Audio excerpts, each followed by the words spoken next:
2 மாதம் நாங்கள் திரும்ப துல்கர் வர்றதுக்குள்ளே, ஏன்னா இந்த ஹீரோ கிட்ட போயிட்டு இப்போ ப்ரொடியூசர் இல்லைன்னு சொன்னால் உடனே டேட் ஸ்கிப் ஆகிடும், வேறு யார் ரெடியாக இருக்காங்களோ அவங்க கூட போயிடுவாங்கன்னு சொல்லிட்டு அந்த 2 மாதத்தில் நாங்கள் நிறைய கோத்ரூ பண்ணோம். அப்போ எனக்கு மிகப்பெரிய சப்போர்ட்டாக இருந்தது, மிகப்பெரிய பலமாக இருந்தது, மிகப்பெரிய தைரியமாக இருந்தது வினோத் சாரும் குமார் சாரும். இப்போ அதில் வினோத் சார் வந்து ப்ரொடியூசராக இருக்கார்.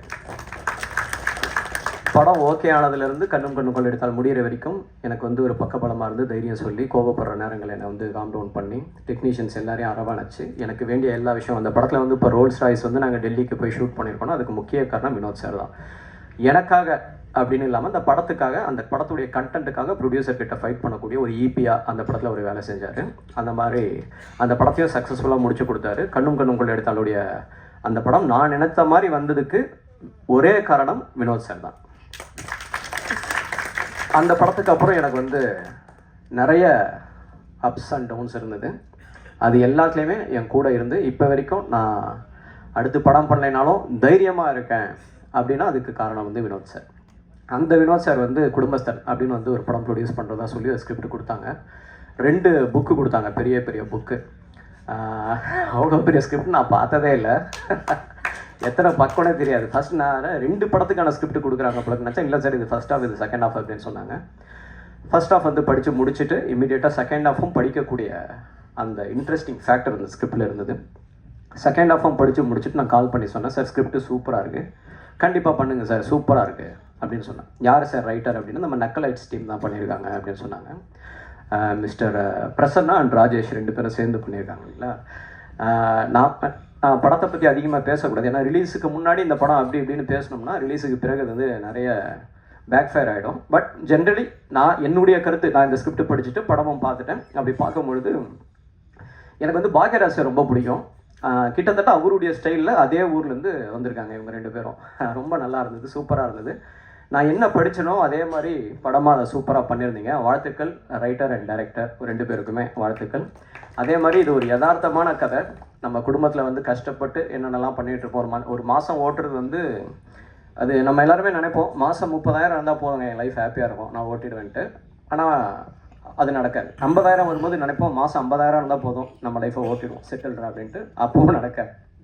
அது 1 லட்சம் வந்தாலும் நடக்காது. அது எப்படின்னு தான் தெரியல. ஸோ அந்த கஷ்டங்களை நகைச்சுவையோட ரொம்ப அருமையாக சொல்லியிருக்காங்க இந்த படத்தில். அந்த யதார்த்தமான கதையை யதார்த்தமாகவே நம்மக்கிட்ட கொண்டு போய் சேர்க்குற டெக்னீஷியன்ஸ், முக்கியமாக வந்து ப்ரொடக்ஷன் டிசைனர் அண்ட் சினிமாட்டோகிராஃபர் 2 பேருமே ரொம்ப யதார்த்தமாக பக்கத்துலேருந்து ஒருத்தனோட குடும்பத்தை பக்கத்தில் போய் பார்க்குற மாதிரி, அவங்களோட குடும்பத்துக்குள்ளே நம்ம போய் பார்த்துட்டு வந்த மாதிரி இந்த படத்தை டெக்னீஷியன் சப்போர்ட் பண்ணியிருந்தாங்க. உங்களுக்கும் வாழ்த்துக்கள்ங்க 2 பேருக்கும். எடிட்டர் சூப்பராக, நிறைய வெர்ஷன்ஸ், இந்த படத்தோட நிறைய வெர்ஷன்ஸ் பார்த்துருக்கேன். எல்லா வெர்ஷனுமே ரொம்ப பொறுமையாக அதே அளவுக்கு அழகாக ரொம்ப அழகாக பண்ணியிருந்தார். வாழ்த்துக்கள். காஸ்டியூம் டிசைனர் நீங்களும் யதார்த்தமாக ஒரு கோயம்புத்தூருக்கு தேவையான அந்த மிடில் கிளாஸுக்கு தேவையான விஷயங்கள் என்னவோ அது கரெக்டாக பண்ணியிருந்தீங்க, சூப்பராக இருந்தது. எல்லாருக்குமே தெரியும் அவரை பற்றிலாம் நம்ம என்ன பேச முடியும்.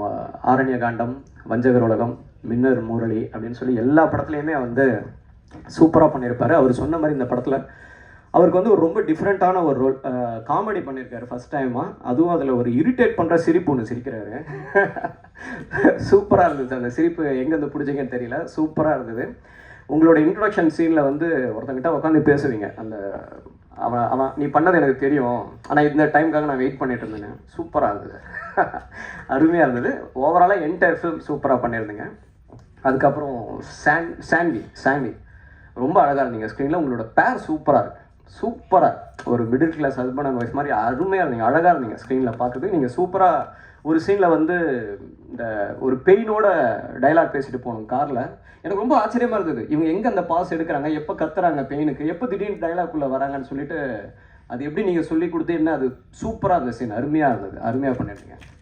அதுக்கப்புறம் ஹீரோ, இந்த படத்துடைய நாயகன் மணிகண்டன், அவர் வந்து ஒரு சில பேர் வந்து சினிமாவில் வந்து அவங்களுடைய லைஃப்பை திரும்பி பார்க்கும்போது வந்து ஒரு இன்ஸ்பைரிங் பர்சனாக இருப்பாங்க.